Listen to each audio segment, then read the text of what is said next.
Bom, vou apresentar aqui outros métodos, apenas para a gente ter aqui o sentimento, né? Todos eles acabam usando o Simple como base, né? O próprio Patanka propôs aí 8 anos depois, né? Em 80, o Simpler, né? O Simpler ele tem como motivação criarmos aí um chute inicial mais certeiro, né? Então é feita uma estimativa de pseudos velocidades. Aí tem todo um equacionamento aí mais indigesto, né? Estou colocando aqui mais o raciocínio do algoritmo, né? E aí as equações são trabalhadas para obtermos um valor de pressão, né?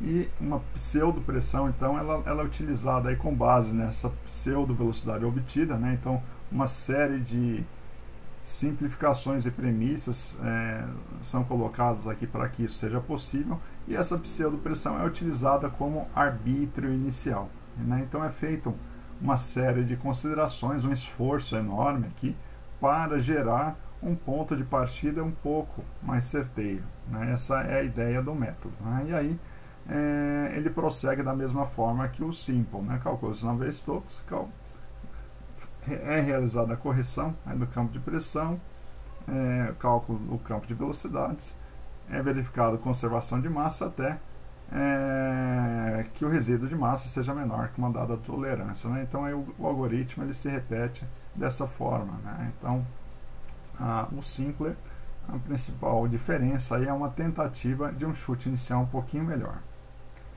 Em 84 temos uma outra proposta aqui, o Simplec, né? Que seria o Simple Consistent, né? Em que segue o mesmo raciocínio do Simple, mas a ideia do Simplec é até bastante interessante. Ela fala o seguinte: poxa, a grande aproximação do Simple é ignorar os termos vizinhos, né? A gente voltar aqui, né? A principal aproximação é ignorar aí os termos vizinhos. Aí a ideia do Simplec, a proposta é o seguinte: poxa, mas se eu estou num domínio discreto, né, a variação de velocidades de um volume para o vizinho não vai ser muita coisa, né? Existe uma variação, só que de repente não é algo tão expressivo, né? Será que não daria para considerarmos, né, as velocidades vizinhas iguais aí a do volume em questão, né? Então é isso que é feito, né? As velocidades no nó sendo aí aproximadas, né, com as das velocidades das vizinhanças, e isso faz com que, né, cadê aqui, né?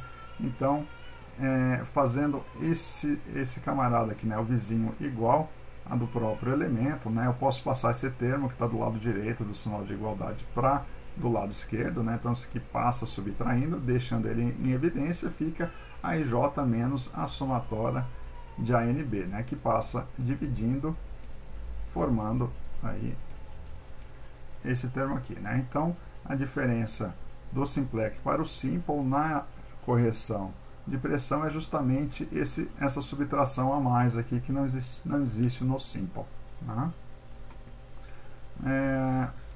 Então são todas pequenas aí melhorias que foram feitas.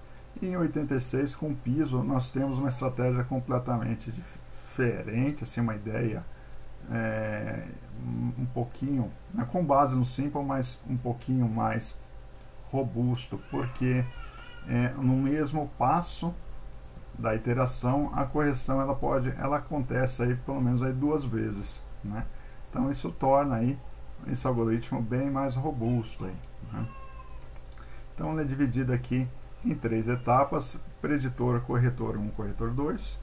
No preditor nós temos aqui da mesma forma que o Simple, né, o arbítrio do campo de pressão e o cálculo, o cômputo aí das velocidades relativas a esse campo que foi arbitrado, da mesma forma que o Simple. No passo seguinte, chamado aí de corretor 1, é feito um primeiro cálculo da correção no campo de pressão, da mesma forma que o Simple, usando as mesmas equações, né? E podemos ter aqui um campo coeficiente de relaxação também. Aqui nós temos, tinha 1 vezes a mais ali, aí, né? E bom, e com base aí nesse campo corrigido, calcula-se novamente Navier-Stokes, obtendo U, 2 estrelas, V, 2 estrelas, com base no campo corrigido na mesma iteração, né? Então aqui aí sim é avaliado, né, a conservação de massa com base, né, no 2 estrelas, V, 2 estrelas, na mesma iteração, né?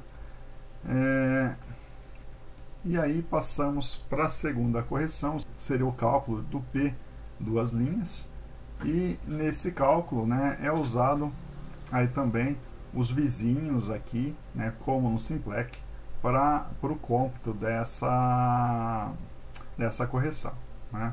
E aí, uma vez obtido, né, através da solução do sisteminha linear gerado por esse P, 2 linhas, nós temos aí a segunda correção feita sobre o arbítrio inicial P estrela, né? Então, P 2 estrelas a primeira correção, P 3 estrelas aí é o terceiro campo aí que foi corrigido, né? Então, calcula-se novamente Navier-Stokes com esse campo de pressão corrigido já pela segunda vez, obtendo-se aí U 3 estrelas, V 3 estrelas, né? Apenas a partir desse campo aqui que se avalia a conservação de massa para efeito de avaliação de resíduo de massa, se está alto ou se está baixo, né? Então percebam que aqui no fundo, né, em uma única passada, em uma única iteração, Navier-Stokes, por exemplo, aqui resolvida 1, 2, 3 vezes, né? Pressão sendo corrigida 2 vezes. Isso aumenta um bocado aí a robustez do algoritmo. É uma outra proposta aqui, né? Bom, seria isso com relação.